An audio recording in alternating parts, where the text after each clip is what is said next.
Hey guys, Dr. Israetel here for the fourth installment of our series on basic nutrition for body composition alteration.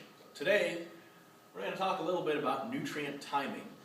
And the subtitle is When Details Matter, because nutrient timing, as we've seen before, I think, or we've reviewed before, is third on our list of most important factors to change, and it's a priority list, so it's the third most important. It's by no means the most important.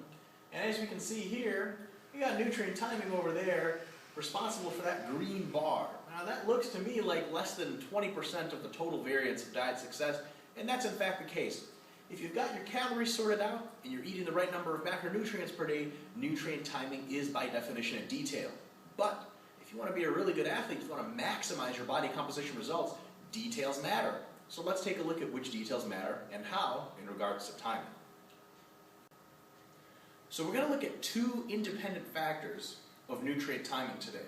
The first one is meal frequency. How many times a day does a person eat? And the second one is going to be timing around activity. That is, if you have sleep coming up or if you have training coming up, how do you eat differently in regards to those factors? We're just going to go over the basics. As usual, unfortunately with these introductory videos, we have to leave a lot of stuff out, but we'll hit the most important points.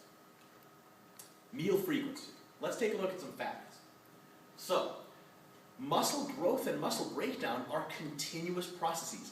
They happen all the time over the course of hours and days. They're not pulsatile. Muscle growth doesn't spike over the course of 30 minutes to maximal and then go back down. It's a process that takes days. So, a steady stream of nutrients is needed to meet those processes, to prevent breakdown and to encourage, or rather supply, the processes behind muscle growth, which are continuous, slow processes that take hours and hours and days. Thus, if nutrients are not present, particularly amino acids, in the GI tract, they're always being leached into muscle growth processes. They have to come from somewhere, and they're going to be pulled from other tissues. What other tissues? Well, muscle is the biggest pool of amino acids in the body, and it's going to be at risk if consistent amino acids are not coming from the GI tract. What does that mean? Well, in order to grow muscle and to prevent muscle loss, we have to take in protein, at least protein, as some kind of meal, every 3 to 5 hours on average. Why? Well, most food sources will completely clear the small intestine through that time, so that there's actually no more amino acids to grow muscle or prevent muscle loss coming in after about 3 to 5 hours after eating your normal average meal. If you eat a huge meal with tons of protein and fat, yeah, it can take 6 to 8 hours or something like that. But that's usually quite rare. Most of those meals don't fit into a nutritional plan anyway. So, if you wait longer than 3 to 5, especially 5 hours, you're getting into a state where not a lot of amino acids are coming in from the GI tract, and you're really going to start to risk muscle loss at that point. So, the take-home message here, 4 to 6 protein-laden meals per day are generally better for composition than eating 1 or 2 meals per day. Alright, so that's for frequency. Timing to activity is a little bit of a different case. It highly involves a discussion of carbohydrate and a little bit about protein. Pre-workout carbohydrates do a couple of very important things. First of all, they fuel the central nervous system and can delay fatigue. Second of all, they top off glycogen stores and can supply blood glucose for maximal performance in the gym or on the soccer field or whatever. Secondly, during the workout, consuming a usually liquid component of carbs and proteins can fuel the central nervous system and delay fatigue. This has been shown over and over and over in the literature. And also, a carb and protein beverage during training can mute catabolism. Why lose muscle while training if the purpose of training is to set into motion muscle gains? So if you have carbs and protein during training, you can actually reduce how much muscle you lose during training. Better still, having a carb-protein combination after workout has been shown to really radically replete glycogen, better than at any other time of the day.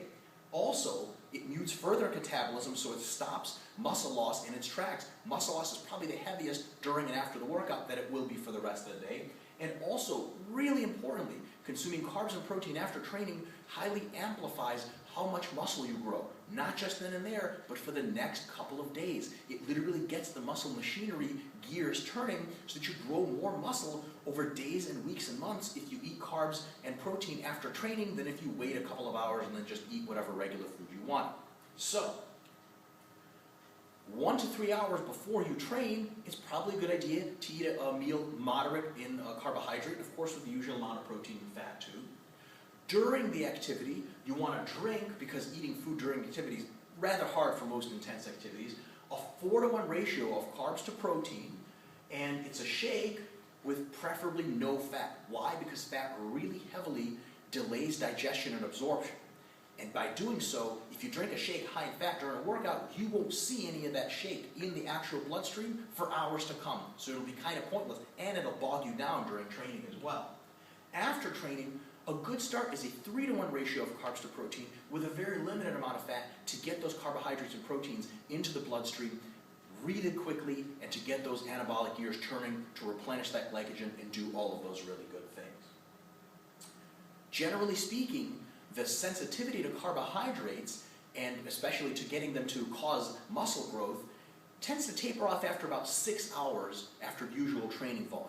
So within a 6-hour window after training is when you should eat most of your daily carbohydrates, and that includes during training, and also, of course, we have to factor in that meal right before training as well. So, a couple of real-world tips just to close out the discussion for today. During hypocaloric dieting is when nutrient timing matters the most. If you're eating a hypercaloric diet, there's so much food coming in all the time, you can eat 4 meals a day and still have enough amino acids around just because the meals are so big. But when the meals are smaller, when you're reducing calories, timing becomes critical.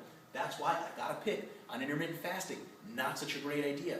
If you're already hypocaloric and you're going hours and hours and hours without any amino acids in the bloodstream, they will come from the muscle. There's just no other place for them to come from. Fats, if consumed in the post-workout window, really greatly delay absorption. If there's a lot of fat, it can be hours until any of that carbohydrate and protein actually get into the bloodstream in any meaningful amounts. That's why carb backloading, generally not a terrible idea, but if you consume a lot of high-fat foods, a lot of really full-fat ice creams and things of that nature, yes, you're getting a good insulin response, yes, you're getting lots of carbohydrates, but a ton of those carbohydrates won't be in the bloodstream for hours on end. So you've got to keep your fats really low after training if you want to maximize the timing effect. And just a reminder, we're talking about 20% maybe of the total variance of diet success here with nutrient timing. If you get all your timing right, you're not going to see any crazy radical changes. But if you're already in good shape and you're looking for an edge, especially if you're a competitor in physique sports, timing should not be ignored. Because the difference between 5th place and 1st place at a bodybuilding show, hey, everyone's in shape. But that's big enough of a difference where if you ignore timing and just choose to go with the calories in, calories out route and macronutrients, you are going to be leaving something to be desired, and you can get better with nutrient timing. That's all we have for today. See you guys probably next week for another lecture.